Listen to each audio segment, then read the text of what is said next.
ঠাকুরগাঁয়ে এক রাস্তার জন্য একসাথে চলছে দুটি উন্নয়ন প্রকল্প। দুটি দপ্তর আলাদাভাবে প্রকল্পগুলো বাস্তবায়ন করছে। এতে আর্থিক লোকসানের পাশাপাশি জনভোগান্তি বাড়ছে।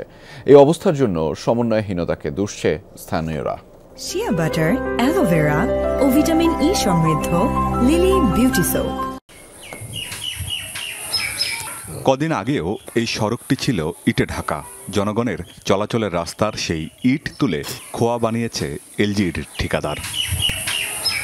ঘটনার শুরু 2023-24 অর্থবছরের একটি প্রকল্প থেকে।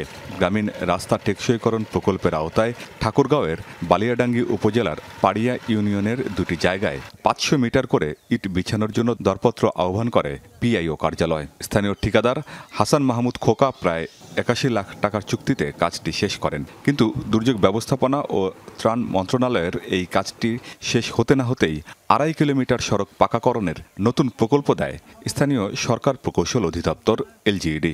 তাতেই বাধে বিপত্তি। 5 মে কার্যাদেশ পেয়ে সব ইট তুলে ফেলেছে ঠিকাদারি প্রতিষ্ঠান বরেন্দ্র কনস্ট্রাকশন লিমিটেড। এলজিইডি তাদের নিয়োজিত ঠিকাদার রাস্তাটা ইটগুলো তুলে পাশে আবার ইটগুলো ভেঙে ফেলে রাস্তা করা আছে। সেই রাস্তা বিনা নোটিশে আমাকে নোটিশও দেয় না। এখন দায় আমাদের উপর দিলে একটু কিছু করা নেই। আসলে তো আমরা তো নিষিদ্ধ করা আছে।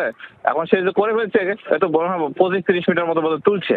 এখন ওইভাবে করে দিতে বলছি, যেভাবে ছিল ঠিক সেভাবে করে দিতে বলছি। দুই দপ্তরের রশি টানাটানিতে ভোগান্তির শিকার সড়ক ব্যবহারকারীরা। আমাদের এলাকার মানুষের যাতায়াতের জন্য অনেক সমস্যা হচ্ছে এই বালিগুলার জন্য। এখন শুখা মানুষ শুখা মাটির কারণেও আসতে পারেনি। এই সামনে বর্ষাকালে কি করবে, কি যে হয়েছে বলতে পারি না। তাই আমাদের কাজ বন্ধ আছে। আজ যদি বর্ষা হয়ে যায় তাহলে আমরা গাড়ি চালাতে পারবো না। 1 মাসে কাজ হওয়ার কথা 1 বছর হয় না। সরকারি দুটি দপ্তরের কাজ সমন্বয়ের দায়িত্ব ইউনো অফিসের। নির্বাহী কর্তার কাছে জানতে চাই জনভোগান্তি আর অর্থ অপচয়ের দায় কার। যা উঠেছে তাতে তো এটি অ্যাপারেন্টলি এটি বলতে হয় যে সমন্বয়হীনতা। তবে যেটি হচ্ছে যে আসলে আইডি দিয়ে অন্তর্ভুক্ত থাকার কারণে, যেহেতু তারা আইডির সাথে পরিচিত না ত্রাণ ডিপার্টমেন্ট, সেই কারণে আসলে তারা এটি বুঝতে পারে নাই। পরবর্তী সমন্বয় সভায় লোকসান নিরূপণ ও সমস্যাটির সুরাহা করা হবে বলে জানিয়েছেন ইউনো।